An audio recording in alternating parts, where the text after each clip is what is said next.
this is sort of along the lines of the law of attraction, and someone emailed the show, and one of the questions is, did you ever have doubt about winning? And if so, what did you do to remove that doubt? Nope, never had a doubt. And that is the key to successfully working magic and changing reality, is that you cannot have doubt. When you work a spell or you do a ritual or you do a meditation, the key to its success is to not doubt. You have to have 100% faith that what you've done will manifest. And at any moment that you doubt what it is that you've done, then your spell has failed.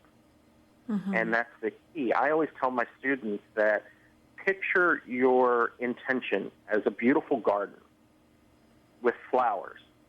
Doubt is the weeds that keep popping up in that garden.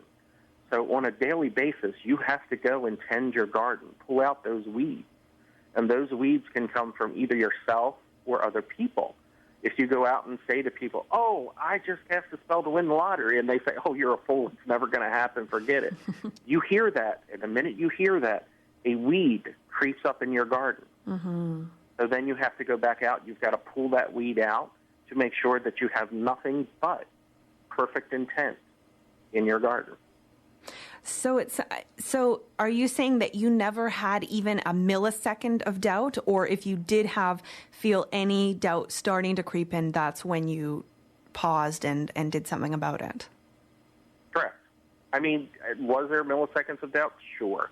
I never really told anybody that I played the lottery, or when I played the lottery, I never mentioned that I had a lottery ticket in my pocket, and that's one of the key things to when you're working magic. There's a phrase, to keep silent. It's not just there to protect you. It's there to keep those weeds from growing in your garden of intent. Don't go out there and say to everybody, oh, I just cast a spell for prosperity, or, I just went out and cast a spell to get a new job. Because the minute you do that, people are going to look at you and say things that are going to cause you to doubt your abilities, to doubt what you've done, which is going to make it even harder for you to do. Mm-hmm.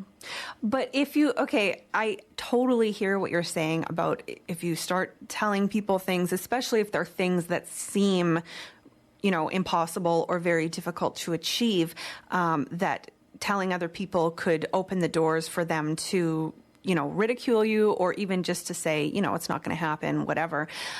But it's a lot. I mean, it kind of takes away the I told you so factor when you do win. Well, yes, but also it kind of doesn't, because once you do, you can then say, hey, you know what? On this day I did this, and this is what's come of it. Mm-hmm. But the hardest part of that is also because even today I can't really say what thing I did that allowed the universe to bless us in such a way. Mm-hmm. There's no way for me to actually pinpoint that one pinnacle moment. Was it the spell I cast 20 years ago? Was it what I said in the coffee shop? Was it some offhand something? Was it all the prayers that I've received over the years from, my mother and her church and her church members who always prayed for me every Sunday? Mm-hmm. I don't know what it was. I don't know what point, what was that one point? Or was it all of that caused it to occur? Mm-hmm. I don't know.